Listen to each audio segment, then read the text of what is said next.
विश्वं दर्पणदृश्यमाननगरी तुल्यन्निजान्तर्गतं पश्यन्नात्मनि मायया बहिर्बोधभूतं यथा निद्रया यस्साक्षात् कुरुते प्रबोधसमये स्वात्मानमेवाद्वयं तस्मै श्रीगुरुमूर्तये नमः इदं श्रीदक्षिणामूर्तये बीजस्यान्तरिवाङ्कुरो जगदिदं प्राङ्निर्विकल्पं पुनः मायाकल्पितदेशकालकलना वैचित्र्यचित्रीकृतं मायावीव विजृम्भयत्यपि महायोगी वयस्वेच्छया तस्मै श्रीगुरुमूर्तये नमः इदं श्रीदक्षिणामूर्तये तस्मै श्रीगुरुमूर्तये नमः इदं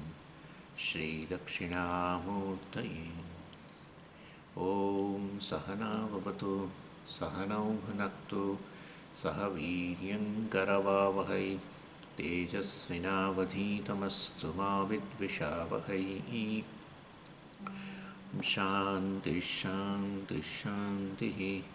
सदाशिवसमारम्भां शङ्कराचार्यमध्यमाम् अस्मदाचार्यपर्यन्तां वन्दे गुरुपरम्पराम्। आठवां वाक्। स यश्चायं पुरुषे यश्चासावादित्ये स एकः स य एवं वित्।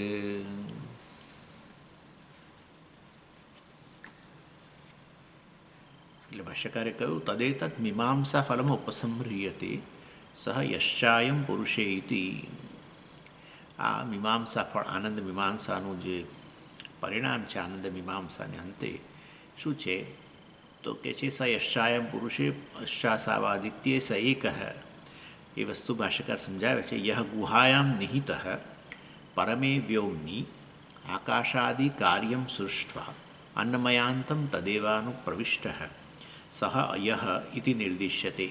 કહ સૌ અયમ પુરુષે કે છે કે જે બ્રહ્મ મતલબ પરમાત્મા આ સમગ્ર જગતને બનાવીને આકાશથી માંડી બધું આકાશાદિ કાર્યમ સૃષ્ટ આકાશ વાયુ અગ્નિ જળ પંચમહાભૂતોનું સર્જન કરી અને શરીરનું પણ જેણે સર્જન કર્યું છે એવો પરમાત્મા પછી આ એ જ શરીર જેનું એણે સર્જન કર્યું એની અંદર જ પ્રવેશ કરે છે. ક્યાં આગળ? બુદ્ધિ ગુફાની અંદર. બુદ્ધિ ગુફામાં ત્યાં અભિવ્યક્ત થાય છે એમ કહે છે. અર્થાત અહીંયા કહેવાનો આશય એ છે કે અહીંયા આપણે જેને હું જીવ કરું છું કે હું તો એક વ્યક્તિ છું, પરમાત્મામાંથી જુદો છે, એ ખરેખર સાચું નથી. પરમાત્મા જ અહીંયા જીવના રૂપમાં ઉપલબ્ધ છે. અર્થાત જીવાત્મા પરમાત્મા વચ્ચે કોઈ અંતર જ નથી. પરંતુ પછી શું થાય? અહીંયા ઉપલબ્ધ બને અંતઃકરણ, પછી અંતઃકરણને અહમ કહે, અજ્ઞાનને કારણે હું બ્રહ્મ છું ન ખબર હોય તો પછી અંતઃકરણને આત્મા કહે, શરીરને આત્મા કહે, ઇન્દ્રિયોને આત્મા કહે. એ અહંકાર થઈ ગયો. એટલે અહંકાર એટલે હું આ એવું થઈ ગયું. બ્રહ્મ જ હવે અહંકારના રૂપમાં ભૂલી ગયો હું કોણ છું, અને પછી કે આ પરમાત્મામાંથી જુદો છે એમ. એટલે અહીંયા આ ઇક્વેશન બતાવે છે કે જે વિરાટ રૂપે રહેલો છે તે પરમેશ્વર અને અહીંયા જે છે એક જ છે એમ કહેવાનો આશય છે. અર્થાત વિરાટ પરમાત્મા જે આનંદ સ્વરૂપ છે, પૂર્ણ છે, એ જ હું છું એમ. એટલે એ જ આનંદ મીમાંસાનું ફળ છે છેવટે.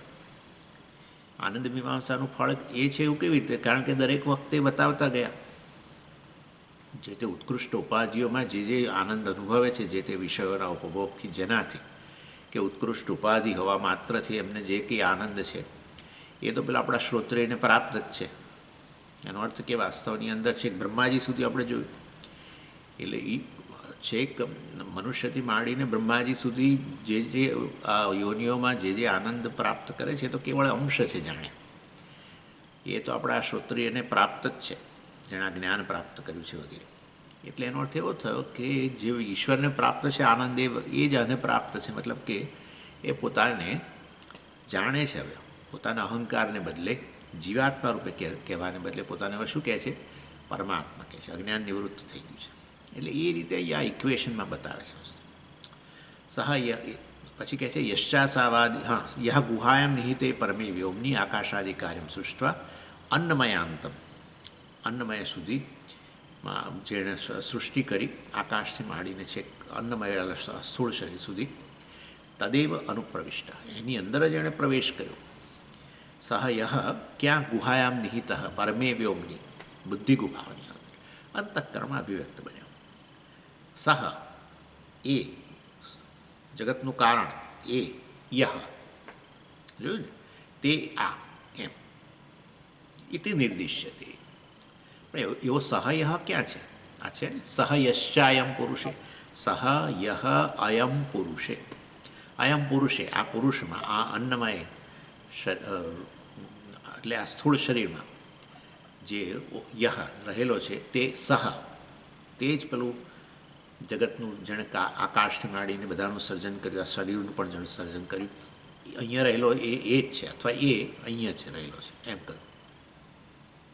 અને પછી બાકીનો ભાગ યશ્ચાસાવાદિત્યે ભાષ્યકાર કહે છે યહ પરમાનંદ શ્રોત્રિય પ્રત્યક્ષ નિર્દિષ્ટ યસ્ય એકદેશમ બ્રહ્માદીની ભૂતાની સુખાર્હાણી ઉપજીવંતી સહ યશ્ચાસૌ સહ યહ અસૌ આદિત્ય ઇતિ નિર્દિશ્યતે સહ એક ભિન્ન પ્રદેશસ્થ ઘટાકાશ આકાશ એકત્વવત.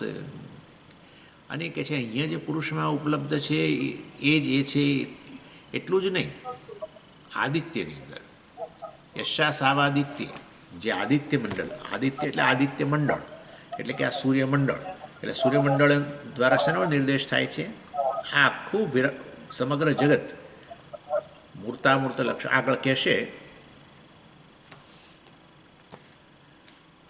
એ અર્થાત એ જે આદિત્ય મંડળ એટલે કે વિરાટ પુરુષ આ સમગ્ર જગત જેનું શરીર છે આ શરીરમાં ઉપલબ્ધ પણ એ જ બ્રહ્મ છે.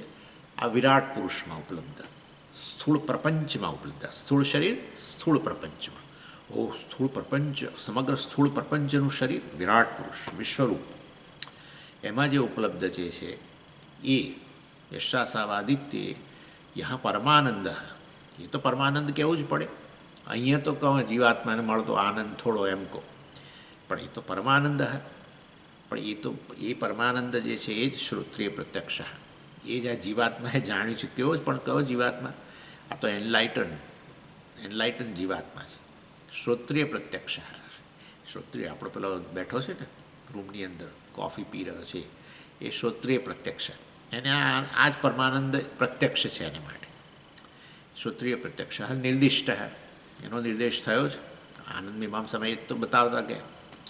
યસ્ય એક દેશમ જેના એક દેશ જેના લેશથી બ્રહ્માદિની ભૂતાની સુખાર્હાણી ઉપજીવંતી એટલે વિષયી સંબંધ એટલે જે તે યોનિની અંદર વિષયી પેલો જીવ જે યોનિ હોય મનુષ્ય ગંધર્વ જે પણ યોનિ એ જે તે વિષયો જે તે એ લોકની અંદર ઉપલબ્ધ વિષયોના સંપર્કથી જે એને આનંદ થાય છે એ તો એ આ બ્રહ્માનંદ જે છે આત્માનંદ જે છે પૂર્ણ આનંદ એટલે તમારે અહીંયા સ્વભાવ પૂર્ણતા સમજવાનું.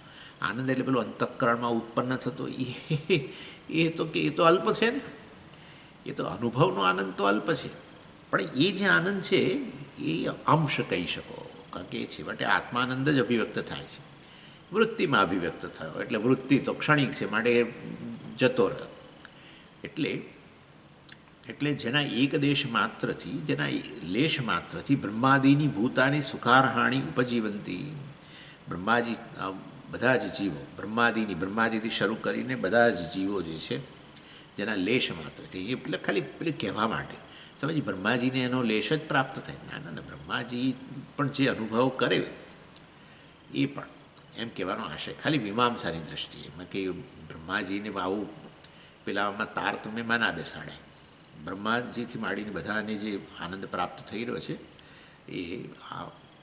એ જ બ્રહ્માનંદનો આત્માનંદનો એક લેશ જ છે. અને એ વસ્તુ અહીંયા નિર્દેશ કર્યો યશ્ચાસૌ આદિત્યે એટલે યશ્ચાસૌ આદિત્ય એટલે જ વાસ્તવની અંદર આદિત્યમાં અર્થાત વિરાટ પુરુષમાં જે ઉપલબ્ધ છે તે એ જ વાસ્તવમાં આ વ્યક્તિના અંતઃકરણની અંદર જે ઉપલબ્ધ છે તે બંને એક જ છે. ઉપાધિ સાથે તાદાત્મ્ય કરો તો પછી એ વસ્તુ તમને ખ્યાલ ન રહે. હા, એટલે અંતઃકરણમાં ઉપલબ્ધ એ જ છે, પરંતુ અંતઃકરણને જ આત્મા કહે. અંતઃકરણમાં અભિવ્યક્ત બનેલો હું છું અને એ જ વિરાટ પુરુષમાં અભિવ્યક્ત થયેલો છે. બંને એક જ છે અને એ તો અમર્યાદિત છે, પૂર્ણ છે, બ્રહ્મ છે, આનંદ સ્વરૂપ છે વગેરે.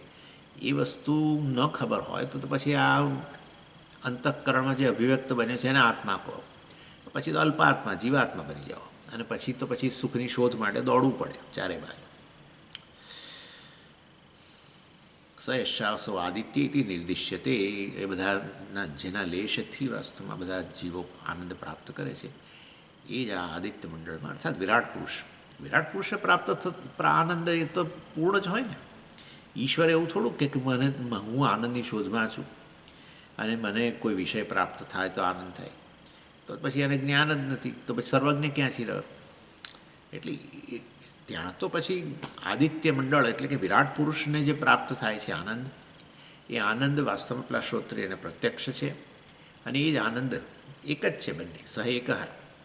અને એ જ આનંદના લેશથી આ બધા જ જીવો આનંદ પ્રાપ્ત કરે છે. વૃત્તિમાં આનંદ, અનુભવનો આનંદ. સ એક ભિન્ન પ્રદેશઃ ઘટાકાશ આકાશ એકત્વવત. ઉદાહરણ આપી દીધું કે બંને એક જ છે વાસ્તવમાં. અહીંયા બુદ્ધિમાં અભિવ્યક્ત થયેલો આત્મા અને વિરાટ પુરુષમાં ઉપલબ્ધ આત્મા પૂર્ણ. એ આનંદ આનંદ આનંદ કરશે હમણાં આચાર્ય, પરંતુ આપણે માનવાનું આનંદ એટલે અહીંયા પૂર્ણતા.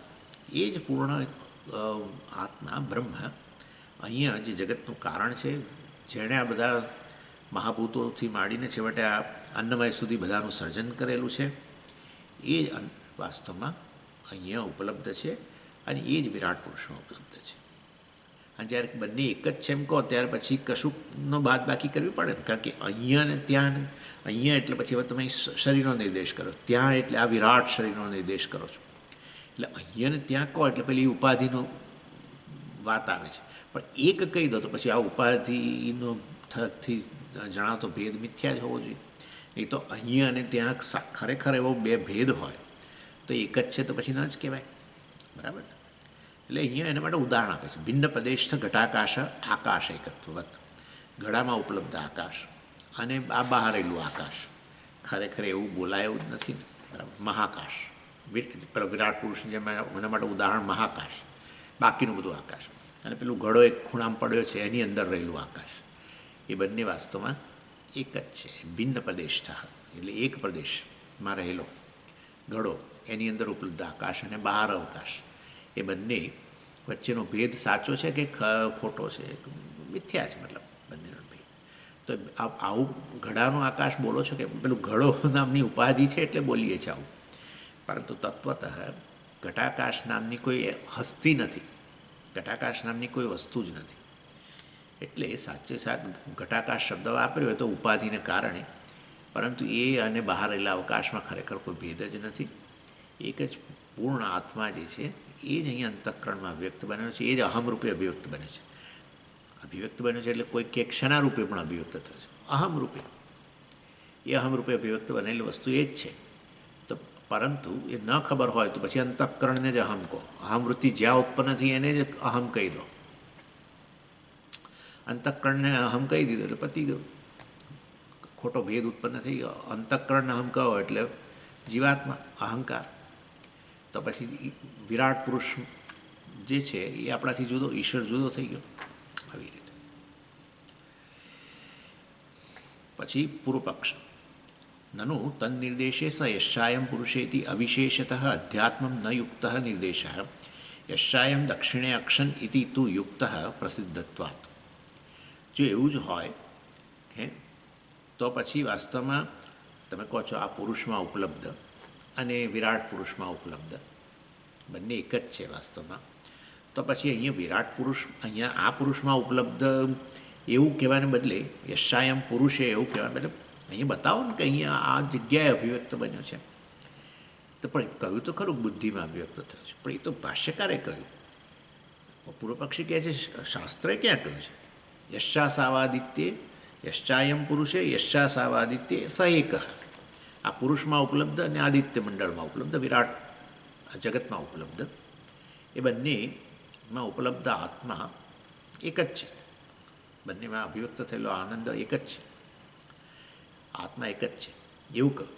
પણ પુરુષમાં ક્યાં છે એવું તો શાસ્ત્ર નથી કહેતું, તમે જ કહો છો બુદ્ધિની અંદર. તો શાસ્ત્ર ઓલરેડી કહ્યું જ છે,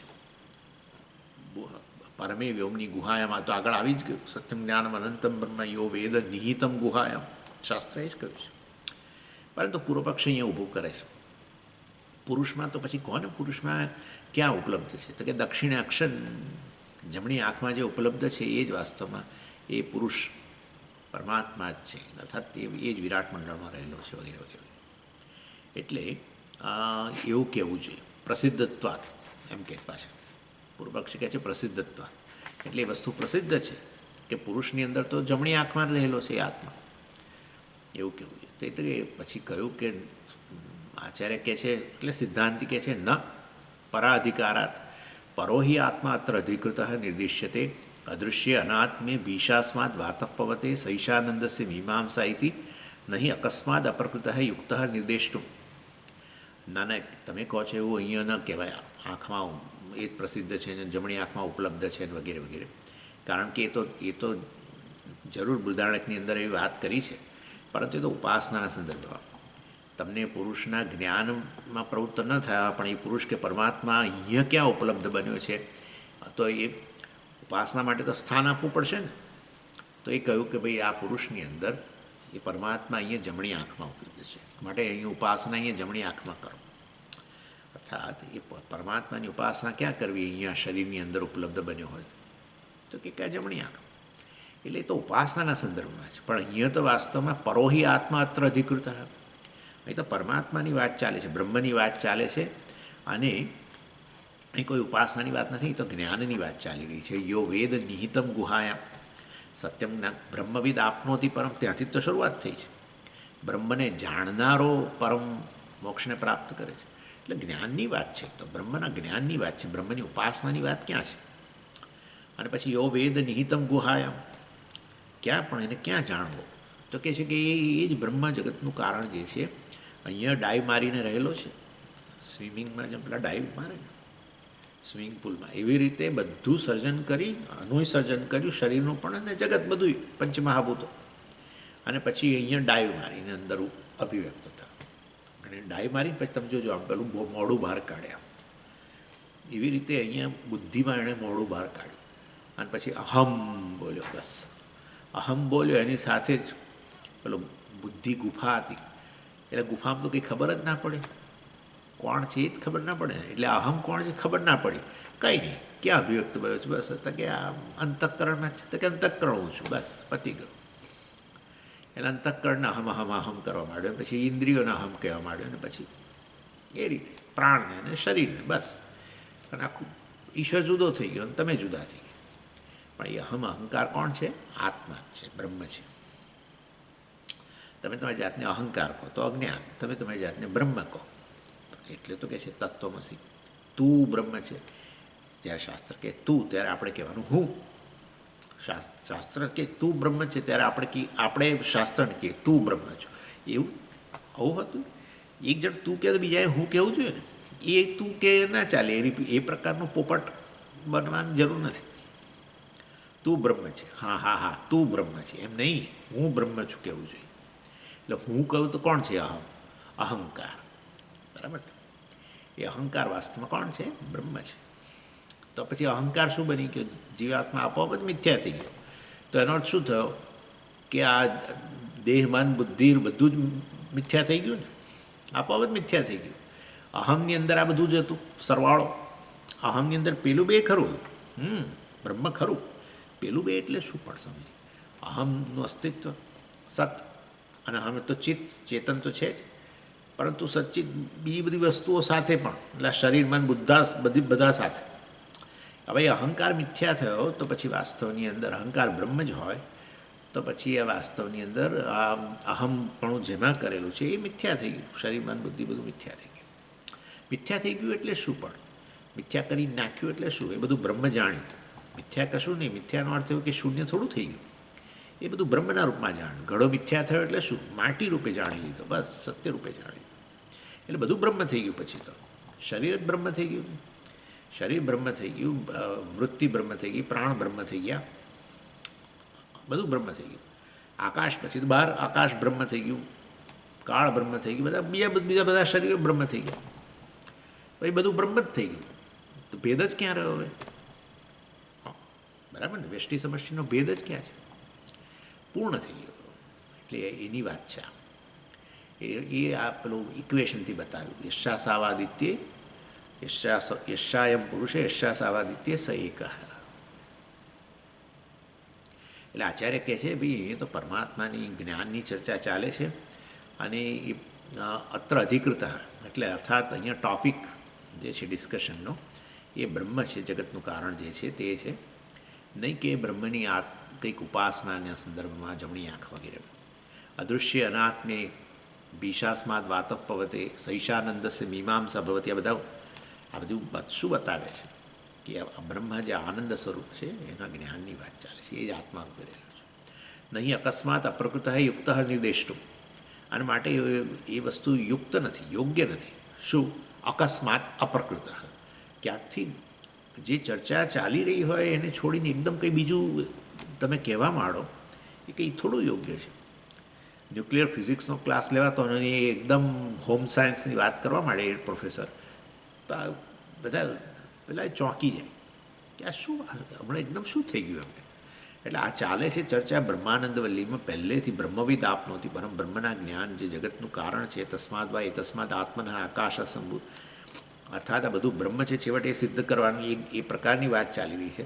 ત્યાં અહીંયા જમણી આંખમાં એને રહેલો છે એ પુરુષ, જમણી આંખમાં જે રહેલો છે એ આ પરમાત્મા છે, એ પ્રકારની વાત અહીંયા નથી. પરમાત્મા વિજ્ઞાનમ છે વિવક્ષિતમ તસ્માત પરહ એવ નિર્દિશ્યતે સહ એક હતી. મેં તમને કહ્યું કે પરમાત્માના જ્ઞાનની અહીંયા વિવક્ષા રહેલી છે અને માટે એટલા માટે તો સહ એક કહે છે જે અહીંયા છે તે જ વિરાટ પુરુષમાં છે એમ કરીને એ ઐક્ય જ્ઞાનની વાત કરી રહ્યા છે. એટલે ત્યાં પછી આવી ઉપાસનાની ચર્ચા ન, ઉપાસનાનો ટોપિક હોય ત્યાં પછી જ્ઞાનની ચર્ચા ન. નનુ આનંદસ્ય મીમાંસા પ્રકૃતા તસ્ય આપી ફલમ ઉપસંહર્તવ્યમ અભિન્ન સ્વભાવક આનંદ પરમાત્મા એવ ન વિષય વિષયી સંબંધ જનિત ઇતિ. કે છે જો હવે આ નનું જે છે ને એ વાસ્તવમાં એ કોન્ટેક્સ્ટને આધારે, નનું અહીંયા કંઈ પૂર્વ પક્ષ નહીં. નનું આવે એટલે આપણે તરત જ આપણે આ કાનને આંખોના ભવા અદ્ધર થઈ ગયા કે આ આવ્યો પાછો પૂર્વ પક્ષ શરૂ થયો. પણ અહીંયા નનું જે છે એ તો ખાલી પેલું કહે ને, આપણે ઇંગ્લિશમાં નથી કહેતા લુક, જુઓ, આપણે કહીએ ને ગુજરાત જો આ મતલબ તમારું ધ્યાન દોરવા માટે એવું. નનું આનંદસ્ય મીમાંસા પ્રકૃતા. પ્રકૃતા એટલે ડિસ્કસ્ડ. શું ડિસ્કસ થયું? આનંદસ્ય મીમાંસા, આનંદની મીમાંસા હમણાં આપણે આખી જોઈ ગયા. તસ્યા આપી ફલમ ઉપસંહર્તવ્ય, અને એનું ફળ છેવટે એનો ઉપસંહાર થવો જોઈએ. બરાબર ને? એનું ફળ શું છે? આટલું બધું ચર્ચા કરીનું ફળ શું? એટલે કે છે શું એનું ફળ છે? અભિન્ન સ્વભાવક આનંદ પરમાત્મા એવ ન વિષય વિષયી સંબંધ જનિત. એટલે એનું ફળ આટલું જ છે કે આનંદ જે છે એ જ વાસ્તવમાં મારો સ્વભાવ છે, પૂર્ણતા મારો સ્વભાવ છે. અર્થાત પૂર્ણતાનો અર્થ છે કે પૂર્ણમાં કોઈ દિવસ ભાગ ન હોય. બધા ભાગોને જોડી દો સમય જે પૂર્ણ બને કોઈ દિવસ ના બને. જેટલા ભાગો જોડવા એટલા જોડો.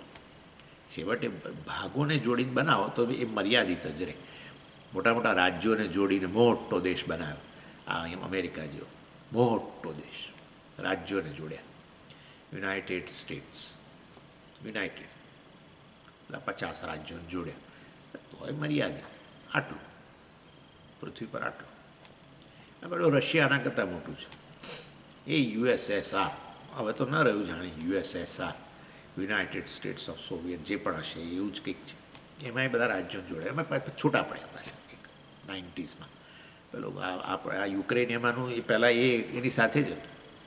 એ છૂટું પડ્યું એ લોકોને તકલીફ છે, પાછું એને ભેગું કરી દેવું છે, હડપ કરી જવું છે બધું પુતિનને. એનીવે કહેવાનો આશય એ છે ભાગોને જોડીને જે કરવું હોય જેટલું મોટું બનાવો એટલું બનાવો. મોટા મોટા ઉલ્કાઓ મોટી મોટી કેટલા સૂર્યમંડળો બનાવે, તો દેશની ક્યાં વાત છે.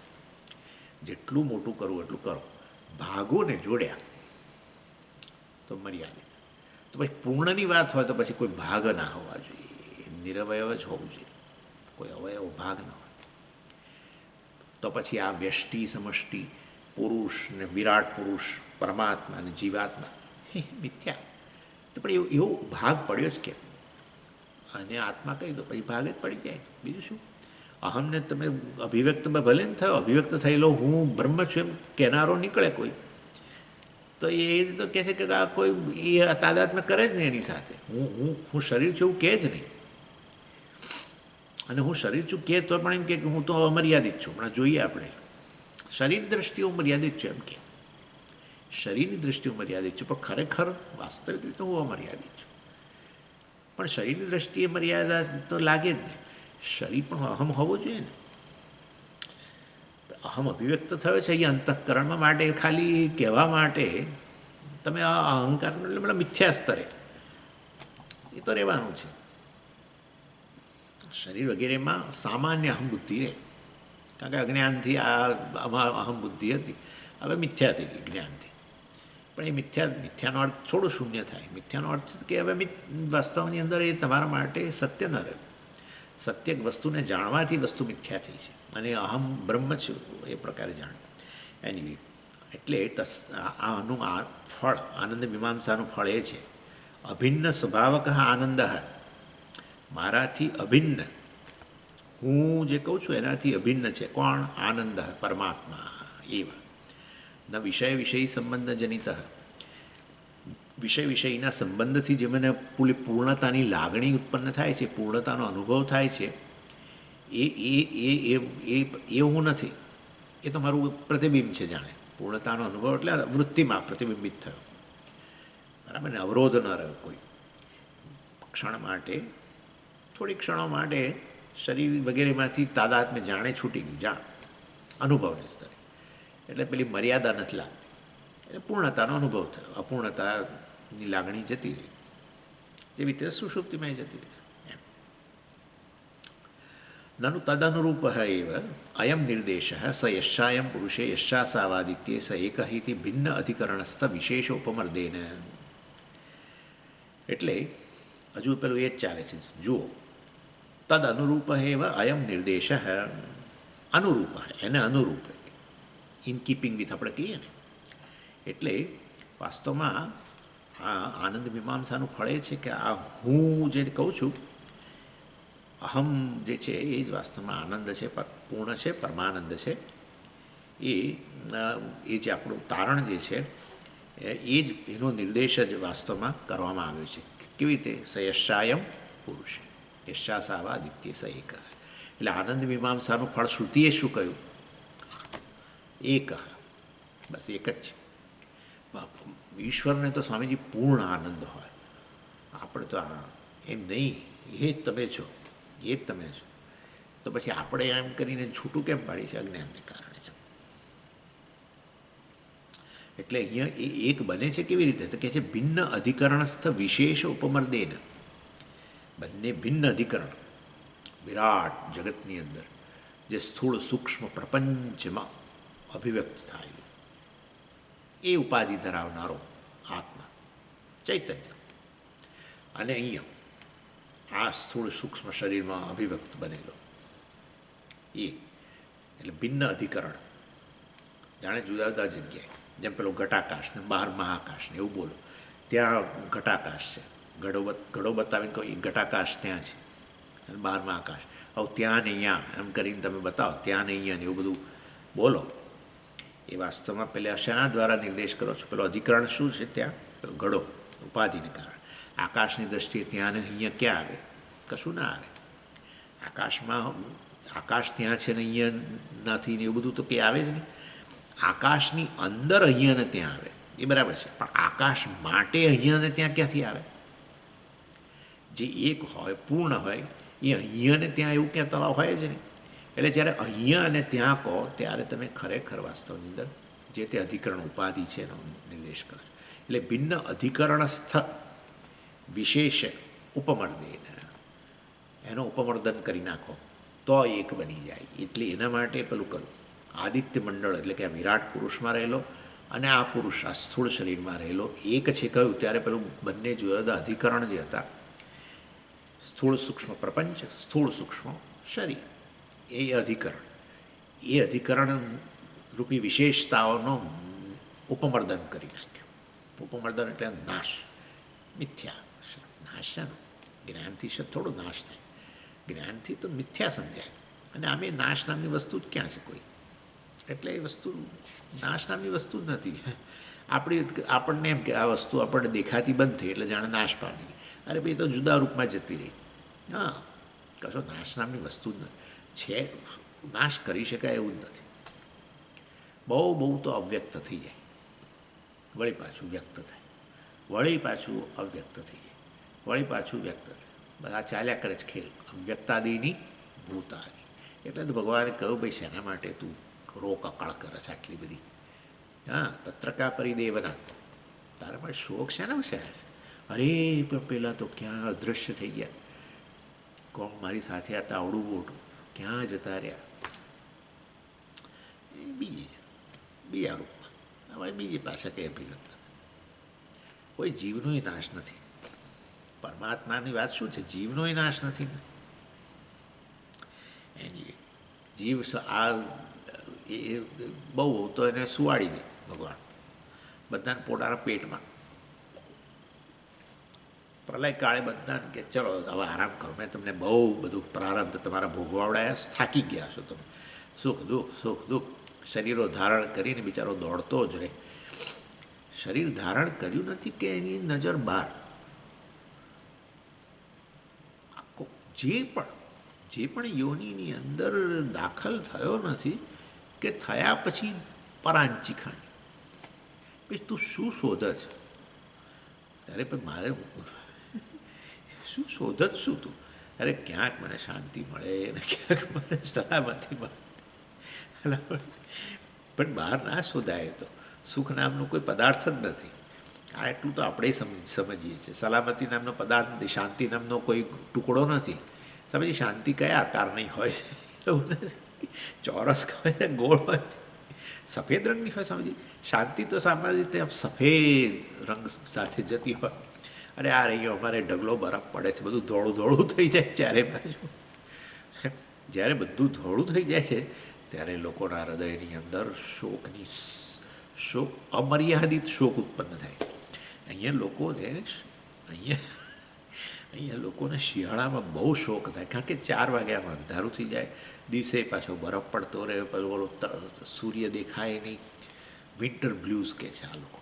અરે બાપરે, અહીંયા ડિપ્રેશનના કેસીસ શિયાળામાં બહુ જ વધી જાય છે. અને પેલો તડકો નીકળે, ખુલ્લું આકાશ હોય, તડકો હોય ને સરસ પ્રકાશ હોય, તો જરા અંદર એમ બધો પ્રકાશ, પણ જો બહારે આવું હોય એટલે કોઈ જગ્યાએ નથી. આ 3 પદાર્થ જ નથી. પદાર્થ ના હોત પછી જગત ક્યાં શોધવાની ક્યાં જરૂર છે? આ તો માયા છે. મારું નામ જ માયા, માયામાંથી જ આવેલું છે. એટલે તમને ભ્રમમાં નાખે છે, અને એટલે આ રીતે બિચારો શોધતો રહે, જન્મ આ વસ્તુ શોધતો રહે, પોતાનું સ્વરૂપ બહાર શોધે. એટલે પછી ભગવાન સુવાડી દે બધાને સામટા સુવાડે. નહીં તો આમ સુવાડે વચ્ચે, સર્જન દરમિયાન સુવાડે, પ્રારબ્ધ પૂરું થઈ જાય સૂઈ જાય, એવું જ કહેવાય. સુખ દુઃખનો અનુભવ ન થાય, એમાં પાછું વચ્ચે સુવાડે. ભગવાન જાણે છે કે આ તો મુશ્કેલી પડે જો. એટલે દિવસ 12 કલાક 13 કલાક દરમિયાન ઘણા સુખ દુઃખના અનુભવ થયા અને થવાના જ છે. આપણું તો એક જ ઇક્વેશન છે, જો તમે અહમને ઉણપવાળો માનવાના જ છો, કારણ કે આ જ અહમ છે તમારા માટે, ના તો ઊણો જ રહેવાનું છે. ગમે જે કરવું હોય કરો.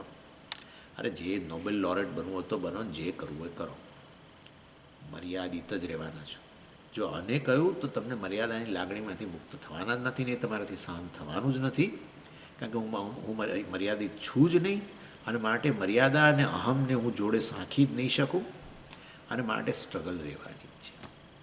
એમાં સુખની ક્ષણોમાં પેલી મર્યાદાની લાગણી થોડી ક્ષણો છૂટી જાય, કાં તો કોઈ જોક કે છૂટી જાય, કશું કંઈક સુંદર વસ્તુ જુઓ ને છૂટી જાય ક્ષણમાં થોડી વાર, અને એ પછી આપણે જાણ્યું કે આપણે તો ખરેખર આવા જ છીએ, એટલે પછી સ્ટ્રગલ કરીએ એ પાછું એ સ્થિતિ પ્રાપ્ત કરવા માટે.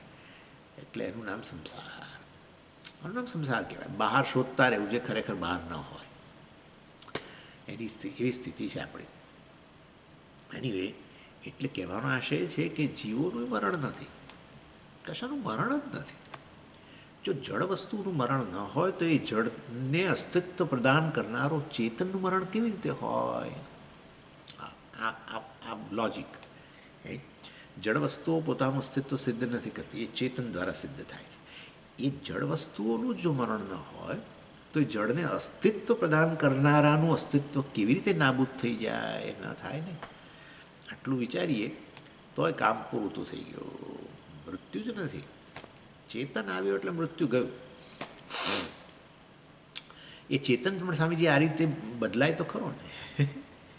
અવિદ્યાને કારણે આ જળ વસ્તુ જે છે એમાં તાદાત્મ્ય કરો તો તમે વિકારી જણાવો. ભૂલ થાય તમારામાં, હું વિકારી છું, હવે હું ગરડો થયો, હવે હું આમ થઈશ, હવે વધુ વયોવૃદ્ધ થયો, વધારે ગરડો થયો, હવે મૃત્યુ નામનો વિકાર આવશે, વળી પાછો હું જન્મીશ, વળી પાછો આમ. આવા વિકારી માનો. ચેતન વિકારી બની શકે એમ જ નથી. ખાલી જે વિકારી છે એમાં આત્મબુદ્ધિ અજ્ઞાનને કારણે એવી ભૂલ કરો કે હું આ છું, એવી ભૂલ અહીંયા રહેલી છે. ચેતન અને જળનું મિશ્રણ થઈ જ ના શકે. તો અંધકાર અને પ્રકાશના મિશ્રણ જેવું છે. કેવી રીતે કરશો? થઈ જ નહીં શકે. ખાલી તમારા મનની અંદર આ ગ્રંથિ ઉત્પન્ન થાય. ગ્રંથિ કહ્યું એટલે ગાંઠ. હું દેહ છું. અરે હું અને દેહ એક બની શકે એમ જ નથી. તમે ગમે એટલું કરવા જાઓ તો નથી થઈ શકે. એટલે એ વાસ્તવની અંદર એક ચેતન છે જેનું જે સ્વયં સિદ્ધ છે. દેહ વગેરે છે એનું અસ્તિત્વ તો ચેતનથી સિદ્ધ થાય છે. દેહ છે, દેહ ભાસે છે જે આત્માથી ભાસે છે. એટલે મિથ્યા થઈ ગયો હતો. તો પણ વાસ્તવની અંદર હું દેહ છું એમ કરીને ગ્રંથિ ઉત્પન્ન થઈ, અને પછી એમાંથી છૂટવાનો પ્રયત્ન ચાલે, કારણ કે દેહ તો મર્યાદિત છે. એટલે હું મર્યાદિત છું, આવો છું, તેવો છું વગેરે. એમાંથી પછી છૂટવાનો પ્રયત્ન ચાલે. અને એ દેહની સભાનતા જ્યારે પણ જાય, દેહની સભાનતા અહમને દેહની સભાનતા જાય ત્યારે એ વાસ્તવમાં દુઃખ હોય જ નહીં. આવું છે. દુઃખ અલ્પતામાંથી આવે છે. એ અલ્પતાની લાગણી આ દેહમાં તાદાત્મ્યને કારણે છે. તાદાત્મ્ય નથી થયું. અહમ ચેતન અને જળનું તાદાત્મ્ય, જેમ અગ્નિગોળાનું. એટલે હું એ ઉદાહરણ બહુ નથી આપતો. સમજી જુઓ, ગોળો એક તો થયા છે, અહીંયા નહીં થઈ શકે. નહીં થઈ શકે. એ તો ખાલી તમારી બુદ્ધિમાં અધ્યાસ કરીએ છીએ આપણે તો. ચાલો, અધ્યાસ એટલે ભૂલ. એનીવે, એટલે ભિન્ન અધિકરણસ્થ વિશેષોપમર્દે. બંને અધિકરણ, ભિન્ન અધિકરણમાં રહેલો આદિત્ય મંડળમાં અને અહીંયા રહેલો વાસ્તવમાં એક જ છે. સહ એક. એટલે એ દ્વારા પેલી વિશેષતાઓ જે છે, સમષ્ટિ વ્યષ્ટિ ઉપાધિ, એનું ઉપમર્દન કર્યું. એને મિથ્યા સમજી ગયા. કારણ કે છે જ મિથ્યા. એટલે એ મિથ્યા કેવી રીતે સમજ્યા? પણ કારણ કે સત્યનું જ્ઞાન થયું. ઓહ, હું તો બ્રહ્મ છું, પરમાત્મા છું, આત્મા છું, ચૈતન્ય છું વગેરે વગેરે. આ અહીંયા જે પછી આગળ હવે કહે છે, જુઓ પૂર્વ પક્ષ. નનું એવમ અપી આદિત્ય વિશેષ ગ્રહણમ અનર્થકમ. અહીંથી આપણે બાકી હતું લગભગ 40 મિનિટ, તો પાછું રિપીટેશનમાં જ ગઈ. વાંધો નહીં, ચાલો. નનું એવમ અપી આદિત્ય વિશેષ ગ્રહણમ અનર્થકમ. ભલે બરાબર છે, પણ એમાં આદિત્યનું ગ્રહણ કરવાની ક્યાં જરૂર હતી? આદિત્ય મંડળનું ગ્રહણ કરવાની. કહી દો ને કે અહીંયા જે આત્મા જે છે, તું જેને વ્યષ્ટિ કે વ્યક્તિ કરું છું, જીવ કરું છું, એ તો ખરેખર વાસ્તવમાં પરમાત્મા છે એમ કરીને અહીંયા જ ઐક્ય બતાવી દો ને. પેલા આદિત્ય મંડળને લાવો છો ને પછી એમાં એક છે બંનેનું, એ બધું શું કરવા કરો છો? કહી દો ને કે તું જીવ નથી, તું ઈશ્વર છું. જીવેશ્વર ઐક્ય અહીંયા જ બતાવી દો. જીવને જ કહી દો કે તું જીવ નથી. વાસ્તવમાં જીવ પણ તો એક ખ્યાલ છે, એનું કારણ અજ્ઞાન છે વગેરે વગેરે. તું તો ખરેખર ઈશ્વર છું, ચૈતન્ય છું, શુદ્ધ ચૈતન્ય છું.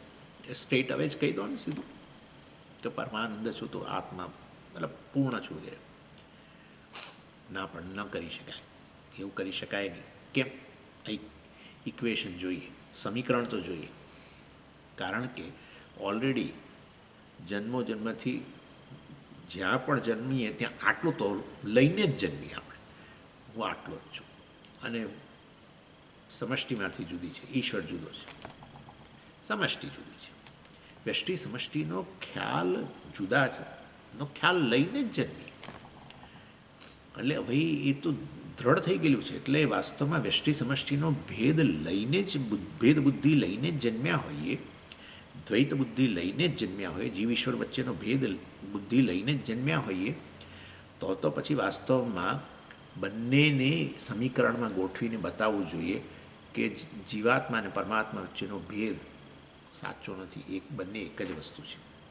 અને તો પછી ઈશ્વરને લાવવો જ પડે. તો ઈશ્વર એટલે સમષ્ટિને લાવવું પડે. તો પછી અમે બતાવીએ ને કે આદિત્ય મંડળમાં જે રહેલો છે પુરુષ અને અહીંયા રહેલો જે પુરુષ એક છે. એટલે એ રીતે તું જીવાત્મા ને તું બ્રહ્મ છું એમ કહીએ તો ફેર નથી પડવાનો. એના સમીકરણ દ્વારા બતાવવું પડે, કારણ કે એ ભેદ બુદ્ધિ લઈને, દ્વૈત બુદ્ધિ લઈને જ જન્મ્યું છે. અને દ્વૈત બુદ્ધિ ક્યારથી છે? જ્યારથી અજ્ઞાન છે ત્યારથી છે. અજ્ઞાન ક્યારથી છે? અજ્ઞાન ક્યારથી છે એવો પ્રશ્ન કરશો જ નહીં. હા, ક્યારથી કરશો તો એના પહેલાં જ્ઞાનની વાત કરવી પડશે પાછી. એના પહેલાં જ્ઞાન હતું, જ્ઞાન હોય તો અજ્ઞાન આવ્યું કેવી રીતે? એ પ્રશ્નનો જવાબ તો મળશે જ નહીં. એટલે અજ્ઞાન જે છે વાસ્તવમાં અનાદિ છે, માટે દ્વૈત બુદ્ધિ અનાદિ છે. માટે આ દ્વૈત બુદ્ધિ લઈને જ જન્મ્યા હોય ત્યારે કહેવું પડે કે ભાઈ આ દ્વૈત તો મિથ્યા છે. વાસ્તવમાં બંને એક જ વસ્તુ છે. એના બંને વસ્તુ એના પરનો અધ્યારોપ જ છે. વ્યષ્ટિ અને સમષ્ટિ બંને એના પરનો અધ્યારોપ છે. સબ્જેક્ટ ઓબ્જેક્ટ બંને અધ્યારોપ જ છે. એ જ વસ્તુ માંડુક્યમાં કઈ આત્માનું પ્રથમ પાદ, એમાં વિશ્વ અને વિરાટ બંને આવી ગયું. દ્વિતીય પાદ, હા, તો તેજસ ને હિરણ્યગર્ભ. ત્રીજું પ્રાજ્ઞ અને ઈશ્વર. તૃતીય પાદ પ્રાજ્ઞ અને ઈશ્વર બધાને સરખાવી દીધો. વિશ્વ અને વિરાટને સરખાવી દીધો. સરખાવી જ દે ને, પણ એક જ પર આ બંને વ્યષ્ટિ સમષ્ટિનો અધ્યારોપ છે. સમષ્ટિ એટલે સમષ્ટિ સ્થૂળ પ્રપંચ કે સ્થૂળ શરીર અધ્યારોપ. સમષ્ટિ સૂક્ષ્મ પ્રપંચ, સૂક્ષ્મ શરીર અધ્યારોપ. એક પૂર્ણ આત્મા હોય તો વાસ્તવની અંદર જે કંઈ તમે આ બધા ભેદ જે કંઈ જુઓ વ્યષ્ટિ સમષ્ટિને બધા એના પર અધ્યારોપિત છે, મિથ્યા હોય. એટલે વ્યષ્ટિ સમષ્ટિ ભેદ મિથ્યા છે. ને મિથ્યાત્વ સિદ્ધ ન થાય જો એકત્વ ન બતાવીએ તો. એકત્વ બતાવ્યું તો પછી ભેદ મિથ્યા થઈ ગયો, હે ને? એકત્વ એટલે અભેદ બતાવી દીધો તો પછી ભેદ મિથ્યા થઈ ગયો. એટલે ભેદને મિથ્યા બતાવવો પડશે, કારણ કે ભેદ બુદ્ધિ એટલી બધી દ્રઢ છે, દ્વૈત બુદ્ધિ એટલી દ્રઢ છે. હું તો આટલો જ છું, હું ઈશ્વર ના બોલાય. ઇનફેક્ટ આ તો કહે છે રામાનુજા સિદ્ધાંતમાં, આ વેદાંતિઓનો તો એવો ભગવાન એમને એવો ઠીક કરવાનો છે ને, વૈકુંઠમાંથી નીચે આવીને એમને સજા કરશે. પોતાની ઈશ્વર કહે છે એમ કહે છે. એટલે એ લોકોથી સહન જ નથી થતું. એ તો પણ સમજી, એ લોકો કહે છે ને કે તમે પરમાત્માનું મિલન થાય એટલે વૈકુંઠમાં જાઓ. તમે પરમાત્મા નારાયણ બની જાઓ એવું તો કદી નથી બોલતા. ભગવાન જ્યાં રહે છે ત્યાં તમે જાઓ, ત્યાંય તમને અમુક પ્રકારનું એપાર્ટમેન્ટ મળે. ભગવાનના પડોશી બની જાઓ, બાજુમાં જ તમને જગ્યા હોય, ત્યાં કંઈક તમારે મકાન બનાવો. અહીં તમને રેડી મકાન આપે, બાજુમાં તમને સેવા મળે, સાયુજ્ય સાલોક્ય સારૂપ્ય. તમે ભગવાન જેવા રૂપવાળા બનો, ભગવાનના લોકમાં જઈને રહો.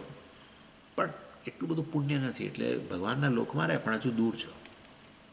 સાયુજ્ય ભગવાનની નજીક જવા મળે. ભગવાન જ્યાં વૈકુંઠમાં જ્યાં નિવાસ કરતા હોય ત્યાં અંદર આપણને પ્રવેશ મળે તો આપણું થોડું પુણ્ય વધારે. વળી ભગવાન જેવું રૂપે મળે. પેલા દ્વારપાળોને છે ને, નારાયણના રૂપવાળો 2 દ્વારપાળો, એવું સારૂપ્ય સામીપ્ય અત્યંત નજીક. ભગવાનના ચરણ કમળમાં તુલસી મૂકવા મળે, બધું ભગવાનને સામે દર્શન થાય. એટલે આનું નામ. પણ હું નારાયણ આવું તો કદી ના આવે. આ વિશિષ્ટા દ્વૈતી. મોક્ષ એટલે શું? વૈકુંઠમાં જવું, ભગવાન જ્યાં નિવાસ કરે ત્યાં આપણે જવું. અને પછી આ રીતે એમાંય પાછું તારતમ્ય, નજીક, થોડા દૂર, વગેરે વગેરે વગેરે. એવું કહેવાય છે કે પાછું ભગવાનના અંગ બની જાઓ. એટલે ભગવાન કે જે તુલસીવાળું દૂધ પીતા હોય તે દૂધમાં પેલું કોઈ બેક્ટેરિયા હોય એ બેક્ટેરિયા તમે બની જાઓ, એટલે ભગવાનના શરીરના અંગ બની જાઓ તમે એમ. એવું છે એ સૌથી નજીક કે ભગવાનના શરીરના અંગ જ બની ગયા, અંદર જ નિવાસ કરે. આપણે કરે છે કેટલા બધા જીવો, કરોડો છે એવું કહે છે આ શરીરની અંદર કરોડો જીવો રહે છે. એ બધા આપણા અંગ જ. આપણે ઇન્ડિયા જઈએ તો આપણી જોડે આવે, આપણે નેધરલેન્ડ જઈએ તો આપણી જોડે આવે, જ્યાં જાઓ ત્યાં જોડે એક જોડે. એવું અંગ તો સમજી જડ વસ્તુ છે, જીવોની વાત કરું છે જ ને અંદર. એટલે આ બધા જે છે એ જીવો એટલું બધું સામીપ્ય, બોલો કે ભગવાનના અંગ શરીરના અંગ જ બની જાઓ તો પછી ભગવાનથી છૂટા અભિન્ન, બસ આ અભિન્ન જીવ ઈશ્વર ઐક્ય. અરે ભાઈ આ રીતે જીવ ભગવાનના શરીરનું તમે અંગ બની જાઓ એટલે આનાથી અભિન્ન થઈ ગયા. બસ આ અવધિ થઈ ગઈ મોક્ષની. નાના તો અહમ જે કહું છું એ જ પરમાત્મા છે, એટલે જીવાત્મા જ મિથ્યા છે. આવું તું બોલાય જ નહીં એમ કે આ તો ભૂલમાં ના બોલાય. આવું તો હું નારાયણ છું એમ કહ્યું મને તો. એટલે ઇક્વેશન જોઈએ નહીં તો ભેદ બુદ્ધિ જાય કેવી રીતે? બંને જીવ અને ઈશ્વર વચ્ચે સમીકરણ ન સ્થાપો. સમીકરણ એટલે એકતા બતાવવા માટે, બરાબર ને? 5 + 4 બરાબર 10 - 1. એટલે બંને વસ્તુ એક જ છે, માટે વચ્ચે મૂકીએ શું મૂકીએ? સાઇન બરાબર એક, ઐક્ય. એટલે ઇક્વેશન બતાવે છે. ઇક્વેશન વગર ખબર ન પડે. તો ઇક્વેશનમાં પછી ઈશ્વરને લાવવો પડે. એટલે કયું આદિત્ય મંડળમાં જે રહેલો છે તે, એટલે કે વિરાટ પુરુષમાં જે રહેલો છે તે, અને અહીંયા આ સ્થૂળ શરીર વગેરેમાં રહેલો જે છે એ એક છે એમ કરીને બતાવવું પડે. માટે જીવાત્માને સીધું કે તું પરમાત્મા છું, તું જીવાત્મા નથી, જીવાત્મા પણ હું મિથ્યા છે, અહંકાર મિથ્યા છે, તું તો પરમાત્મા છું, બ્રહ્મ છું, એવું કહેવાથી ફેર ના પડે. તો એના મનમાં તો કારણ કે દ્રઢ થઈ ગયેલું છે કે ઈશ્વર મારાથી જુદો છે, માટે ઇક્વેશનમાં બીજી બાજુ ઈશ્વરને લાવવો પડે. એટલે આ વસ્તુઓ સિદ્ધાંત એટલે ભાષ્યકાર સમજાવે છે. ન અનર્થકમ ઉત્કર્ષ અપકર્ષ અપોહાર્થત્વાત દ્વૈતસ્ય હિ મૂર્તામૂર્તલક્ષણસ્ય પરઃ ઉત્કર્ષ સવિતૃ અભ્યંતર્ગત સહચેત પુરુષગત વિશેષ ઉપમર્દેન પરમાનંદમપેક્ષ્ય સમઃ ભવતિ ન કશ્ચિદ ઉત્કર્ષ અપકર્ષો વા તામ ગતિમ ગતસ્ય ઇતિ અભયમ પ્રતિષ્ઠામ વિંદતે ઇતિ ઉપપન્નમ. ભાષ્યકાર લાંબો જવાબ આપે. મેં તમને જે ટૂંકમાં કહ્યું એ કહે છે એટલે કે ન અનર્થકમ, જે અમે આ જે લઈ આવ્યા આદિત્ય મંડળમાં રહેલો એમ કરીને જે કહ્યું, યશાસાવ આદિત્ય વગેરે કહ્યું, એ અનર્થક નથી, ખોટું નથી, મિનિંગલેસ નથી. કેમ? કારણ કે એ દ્વારા જો એટલે શું છે? ઉત્કર્ષ અપકર્ષ અપોહાર્થત્વ. અપોહ એટલે દૂર કરવું, ઉત્કર્ષ ખૂબ ચડિયાતું. કોણ? ઈશ્વર, નેચરલી. એ જ તો છે આપણા શું મનમાં શું છે? તો બહુ ચડિયાતું, આપણા કરતાં ચડિયાતું. ઈશ્વર આપણા કરતાં ચડિયાતું. અપકર્ષ કોનો? પોતાનો. એટલે એ તો અત્યંત ચડિયાતો, હું તો અત્યંત નિમ્ન, દ્વૈત. બરાબર?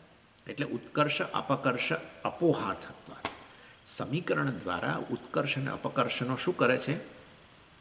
અપોહ એટલે એને દૂર કરે છે. એટલે કોણ? આ ઉપદેશ, ઐક્ય ઉપદેશ. બરાબર? જીવાત્મા પરમાત્મા ઐક્ય ઉપદેશ છે એ આ રીતે ચડિયાતું ઉતરતું, હું ઉતરતો, એ ચડિયાતો, આ બધું જે છે બુદ્ધિ, દ્વૈત બુદ્ધિ જ ને. અને એ રીતે મારાથી એ જુદો વગેરે કહીએ જ છે. અલ્પશક્તિ, અલ્પજ્ઞ, હંમેશા કર્મફળની અપેક્ષા રાખનારો, એના માટે અનેક પ્રાર્થનાઓ કરનારો, એ તો કર્મફળનો દાતા. એને આપણે પ્રાર્થના કરીએ ભાઈ મને જરા ઈચ્છિત ફળ આપજે, ઈષ્ટ આપજે, કષ્ટ ના આપીશ. ઈષ્ટ આપજે, કષ્ટ નહીં. એટલે વાસ્તવની અંદર ઈષ્ટ અનિષ્ટ ના આપી શકે. એટલે એના માટે ક્યાંક તો જઈએ છીએ ને પ્રાર્થના કરવા. તો જે પ્રાર્થના કરીએ છીએ એ તો આપણે કદાચ ચડિયાતો છે તો જ પ્રાર્થના કરીએ. એટલે આ રીતે આપણા મનની અંદર દ્રઢ થઈ ગયું છે. તો સર્વજ્ઞ છે, સર્વશક્તિ છે, અંતર્યામી છે, જગતનો સર્જક, પાલક, લય કરતા છે, અને હું તો આવો છું, તેવો છું, વગેરે વગેરે. નિમ્ન એટલે આવો ઉત્કર્ષ અપકર્ષ જે મનમાં રહેલો છે દૂર કરવો તો શું કરવું પડે? સમીકરણ આપવું જ પડે. અને સમીકરણ આપો ત્યારે એ આ ઉત્કર્ષપણું અને અપકર્ષપણું મિથ્યા થઈ ગયું. તો એ ક્યાં હતું ત્યારે? શેમાં હતું? એને શેને કારણે હું કહેતો હતો? એ ઉપાધિ, માયા ઉપાધિ થકી એનો ઉત્કર્ષક. અહીંયા અજ્ઞાન ઉપાધિ થકી, કારણ શરીર ઉપાધિ થકી, અંતઃકરણ ઉપાધિ થકી, અપકર્ષક, અલ્પજ્ઞ, અલ્પશક્તિ વગેરે. એટલે આપણી કર્મેન્દ્રિયોની શક્તિ કેટલી? અલ્પ. જ્ઞાનેન્દ્રિયોની શક્તિ કેટલી? અંતઃકરણની શક્તિ કેટલી? અલ્પ. એટલે અલ્પજ્ઞ, અલ્પશક્તિ. માયા, વિશુદ્ધ સત્વ, ઉત્કર્ષ. અરે પણ મિથ્યા છે. તો કારણ શરીર વ્યષ્ટિ અજ્ઞાન કહો કે માયા સમષ્ટિ અજ્ઞાન મિથ્યા છે. એમનું જ અસ્તિત્વ જ વાસ્તવમાં શેને આભારી છે? બ્રહ્મને. બંનેનો વચ્ચેનો ભેદનું અસ્તિત્વ કોને આભારી છે? બ્રહ્મને. જે કંઈ અસ્તિત્વમાં છે એ બ્રહ્મને આભારી છે.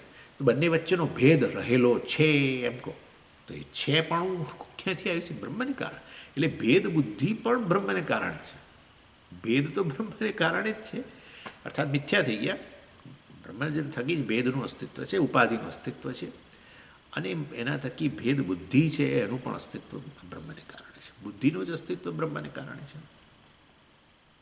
એટલે આ રીતે એ બ્રહ્મ તું છું એમ. એટલે પછી ઐક્ય આ રીતે બતાવે તો પછી આ ઉત્કર્ષ અપકર્ષ બુદ્ધિ જતી રહે. એ વાસ્તવમાં મિથ્યા બની જાય. પછી આ ઉપાધિ સાથે તાદાત્મ્ય કરીને, જાણી જોઈને અને એનામાં ચડિયાતાપણાનો આરોપ કરીને માયા સહિતનું બ્રહ્મ ઈશ્વર તરીકે પ્રાર્થના કરો, વાંધો નહીં. હા, હવે સમજી આપ તમે ઐક્ય કહો છો, તમારે તો આજથી પૂજાઓ જ છૂટી ગઈ. હા બરાબર છે, ઐક્ય બુદ્ધિ આવી છે ખરી. ઐક્યની વાત સાંભળી પણ કહી શકો એમ છો કે ના હું બ્રહ્મ છું, હું જગતનું કારણ છું, કહી શકો એમ છો? કહી શકતા હોવ પ્રામાણિકતાથી કહેજો.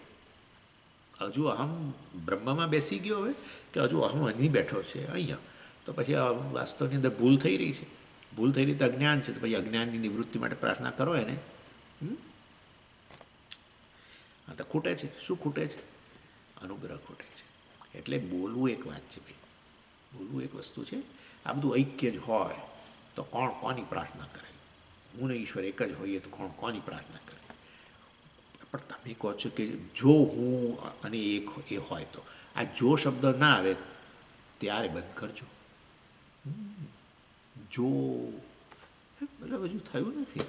જો આવું હોય તો મતલબ આવી શક્યતા, શક્યતા નહીં, સ્પષ્ટતા. શક્યતાને શું? એટલે આ દેવલાઓ પધરાઈ દઈશું આ બધું. અને નહીં તો જ્ઞાનીઓ તો તોય પ્રાર્થના કરે છે. હા, શંકરાચાર્યજીએ હજારો પ્રાર્થનાઓ લખી, હજારો મંદિરોનો ઉદ્ધારો કર્યો, બધું કેટલું કર્યું. હજુય કરી શકો. જ્ઞાની થયા પછી થેન્ક યુ કહેવા માટે કરી શકો. થેન્ક્સ કે આપણે બેને એક કરવા માટે તારો અનુગ્રહ, થેન્ક્સ. પણ થેન્ક્સ કે ત્યારે તે બ્રહ્મ તરીકે ના, ત્યારે એક શરીર સાથે તાદાત્મ્ય કરી નાખીએ. તો શરીર સાથે તાદાત્મ્ય કરવાની જરૂર શું છે? એ શરીરમાં તાદાત્મ્ય છે એ મિથ્યા છે. મિથ્યા છે મતલબ એનો અનુભવ ચાલુ રહેવાનો છે. ઓકે, તો હવે જીવ રૂપે બરાબર એનલાઇટન જીવ એને ઈશ્વરને પ્રાર્થના કરે, સમષ્ટિ માટે પ્રાર્થના કરે. સર્વે ભવંતુ સુખીનઃ આવું કે જ્ઞાની. બીજા માટે પ્રાર્થના કરે ને તો એની પ્રાર્થના ફળી ગઈ, તો બીજા જીવો માટે પ્રાર્થના કરે. એને ખબર છે વાસ્તવમાં અમારી વચ્ચે અંતર નથી. એ પેલો આપણો રૂમમાં બેઠેલો જે ચા કોફી પી રહ્યો છે, બરાબર ને, એ એમ કે શરીરની દ્રષ્ટિએ તો હું મર્યાદિત જ છું, બુદ્ધિની દ્રષ્ટિએ હું મર્યાદિત છું, લાગણીની દ્રષ્ટિએ હું મર્યાદિત છું, ભૂખ તરસની રીતે હું મર્યાદિત છું, પણ છતાંય હું એક છું એમ જોડે. આવું કે આ સાચું છે. ઈશ્વરની દ્રષ્ટિએ આવું નહીં. ઓહ, હું આ વિરાટ પુરુષ, વિરાટ શરીરની દ્રષ્ટિએ મર્યાદિત છું. એ વાસ્તવમાં ઈશ્વર જ્ઞાનની દ્રષ્ટિએ, શક્તિની દ્રષ્ટિએ, બરાબર, એ બધી દ્રષ્ટિએ મર્યાદિત. હું ઉપાધિની દ્રષ્ટિએ, શરીરની દ્રષ્ટિએ મર્યાદિત. પરંતુ બંને સત્યની દ્રષ્ટિએ, આત્માની દ્રષ્ટિએ અમે બંને એક જ છીએ. આનું નામ જ્ઞાન. એટલે જ્ઞાની એવું કે શરીરની દ્રષ્ટિએ હું મર્યાદિત છું કે, કારણ કે શરીરમાં અહમપણું છે જ. હવે તો મિથ્યા પણ છે તો ખરું ને, અનુભવ તો છે જ હજુ. એને રહેવાનું જ છે, નહીં તો જીવન કેવી રીતે રહે? જીવન જ ન રહે. હજુ શરીરમાંથી અહમપણું છૂટી જાય તો જાણે શરીર નિશ્ચિત મૃત બની ગયું હતું, શરીરમાંથી ચેતનતા જ જતી રહી એમ. એટલે જીવનમુક્ત પુરુષ છે એને ખાલી આવો ઇન શોર્ટ ઈશ્વર સૃષ્ટિ ચાલુ રહે.